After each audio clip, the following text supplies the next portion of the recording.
Hindi ordinaryong roles ang ginagampanan ngayon ng ilang twin stars. Sila ngayon ang boses sa likod ng characters ng sikat na anime na Bleach. Makichika kay Nelson Canlas. Ano ba problema mo, ha? Sa pagbabalik telebisyon ng sikat na anime na Bleach, dapat ding abangan ang boses ng mga karakter dahil ang nagdub ang ilang paboritong twin stars. Sige, pumunta ka na ng Soul Society. Isang bagong challenge raw ito para sa kakambal ni Eliana star na si Kim Rodriguez. Kung dati pangarap niya lang na maging artista, ang maibahagi daw ang boses niya sa isa sa paborito niyang cartoon series ay isang malaking biyaya. Sobrang saya ko na, kasi dati hindi ko na alam na ganito yung mangyayari sa akin. Sobrang tuwang-tuwa talaga ako, kaya nagpapasalamat ako kay Lord lagi.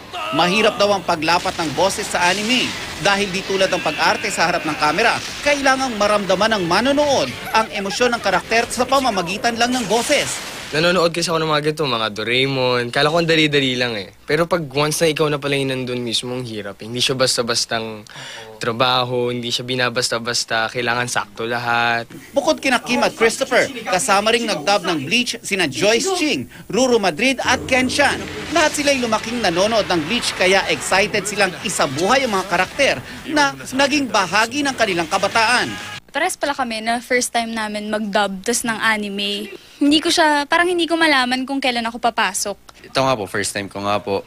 Para bang naisip ko, nandun talaga ako sa mundo ng mga anime. Tas ang saya. Noong 2007, ang naglapat ng boses sa Bleach ay ang starstruck alumni na sina Yasmin Curdy, Rainier Castillo, Dion Ignacio at ang namayapang si Marky Cielo.